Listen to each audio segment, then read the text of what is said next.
Hello అందరికీ ఈరోజు pan cakes చేస్తున్నానండి. ప్రాసెస్ చూసేద్దాం. ఒక మిక్సీ జార్ తీసుకొని బాగా పండిన అరటిపళ్ళని ఒక 2 తీసుకున్నాను. దీనిలోనే 3 table spoon sugar, 1 cup of milk కూడా వేసుకొని మెత్తని పేస్ట్లా చేసుకోవాలి. ఒక బౌల్ తీసుకొని 1 కప్ ఆఫ్ మైదా పిండి, ముందుగా మిక్సీ పెట్టుకున్న అరటిపండు గుజ్జును కూడా వేసుకొని, పావు స్పూన్ వంట సోడా, 1 స్పూన్ వెనిలా ఎసెన్స్ వేసుకొని బాగా కలుపుకోవాలి. ఇప్పుడు వెడల్పాటి ప్యాన్ తీసుకొని ఒక డ్రాప్ ఆయిల్ వేసుకొని టిష్యూ పేపర్తో నీట్గా తుడుచుకోవాలన్నమాట. ఇలా తుడుచుకోవడం వల్ల ఏంటంటే ప్యాన్ కేక్స్ అంటకుండా చాలా నీట్గా వస్తాయి. దీనిలో ఎలాంటి ఆయిల్ కానీ గీ కానీ ఏది వేయక్కర్లేదన్నమాట.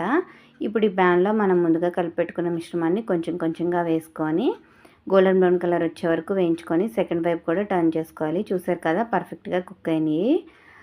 ఈ విధంగా కుక్ అయిన తర్వాత ఇవన్నీ ఒక ప్లేట్లో తీసుకొని సర్వ్ చేసుకోవడమే. ఈ విధంగా మనం ఎన్ని కావాలంటే అన్నీ వేసుకోవటమే. చాలా స్మూత్గా ఫ్లఫీగా చాలా బాగున్నాయి. పిల్లలైతే చాలా ఇష్టంగా తింటారు. మీరు ఎవరైనా ట్రై చేయకపోతే ట్రై చేయండి. వీడియో నచ్చితే లైక్ చేయండి, సబ్స్క్రైబ్ చేసుకోండి.